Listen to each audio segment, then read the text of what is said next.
Hello viewers, आज मैं आप लोगों के सामने मध्यम वर्ग का देश के प्रति योगदान में कुछ पहलुओं पर प्रकाश डालने जा रही हूँ।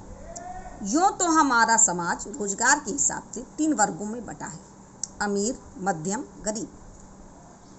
हमारे देश में परसेंटेज के हिसाब से सबसे अधिक संख्या मध्यम वर्ग का है, इसके बाद गरीब का और सबसे कम संख्या अमीरों का है। इसी कारण हमारे देश में गरीबी भी ज़्यादा है और इसे गरीब देश भी कहा जाता है।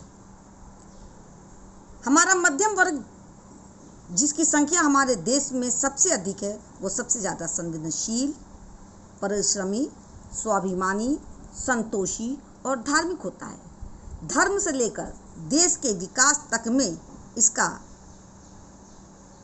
बहुत बड़ा योगदान होता है, जिन्हें हम आम आदमी भी कहते हैं। सच माने तो अमीर और गरीब प्रत्यक्ष और प्रत्यक्ष रूप से इन्हीं पर आश्रित होते हैं, क्योंकि ये अमीरों के लिए परिश्रम करते हैं और परिश्रम का कुछ फल गरीबों में बांट देते हैं। समाज के किसी भी क्षेत्र में शोषण भी इन्हीं का सबसे अधिक होता है, क्योंकि इनके अंदर बहुत सी विशेषताएं होती हैं। भावुक होना इनकी सबसे बड़ी विशेषता होती है। कभी कभी ये लोग भावनाओं में बहकर बिक जाते हैं या खुद को बेच देते हैं, जिसके कारण इन्हें कठिनाइयों का सामना भी सबसे अधिक करना पड़ता है। तब तो ना अमीर का साथ देता है न गरीब, क्योंकि दोनों तो इन्हीं पर आश्रित होते हैं। ये इतने स्वाभिमानी होते हैं, न हाथ फैलाते हैं न सर झुकाते हैं। जब हमारा देश महामारी से गुजरा तब इनका शोषण सबसे अधिक हुआ और भ्रष्टाचार, महंगाई, अशिक्षा, बेरोजगारी रूपी डायन इनके सामने सुरसा सा मुंह लेकर खड़ी हो गई और ये आम से खास बनकर उसका सामना किया और देश को समस्याओं से आज़ाद कराया। मज़े की बात यह है कि समस्याओं का कारण भी यही है और निवारण भी यही है। आज हमारा देश कोरोना जैसी महामारी से जूझ रहा है और इनका हाल भी वैसा ही हो गया है जैसा होता आया है, यानी 60% युवा नौजवान बेरोजगार हो चुके हैं। जिनके पास महंगी डिग्रियां हैं, वे वो काम भी करने को तैयार हैं जो उनके लायक नहीं है। अगर वे वह काम करेंगे जो उनके लायक नहीं, तो उनका काम कौन करेगा जो काम उनके लायक नहीं है? देश किस दिशा की ओर जाएगा? कहा जाता है देश में रोजगार की कमी है। कोई भी सरकार इतनी बड़ी संख्या में रोजगार उपलब्ध कराती है? नहीं। रोजगार है मगर प्रचुर मात्रा में नहीं।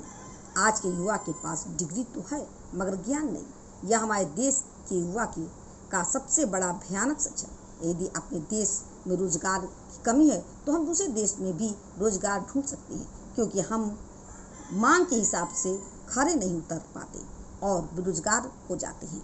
यह युवाओं की पहली कमजोरी थी। दूसरी कमजोरी यह है कि हमारे देश की जनता जो शिक्षा का कारोबार संभालती है, वो भी शिक्षा जैसी पवित्र चीज़ से धोखा कर बैठती है। डिग्रियां, नौकरियां थोड़े से पैसे या अपनी अनावश्यक आवश्यकताओं की पूर्ति के लिए बेच देती हैं। जो हमारे देश के विकास की सबसे बड़ी नींव होती है, वह समाज, परिवार तथा देश को खाई में धकेलने का काम करते हैं। वह यह भूल जाते हैं कि वे भी इसी समाज और देश का हिस्सा हैं। जब समस्या और देश ही ना होगा तो वे कहाँ जाएंगे?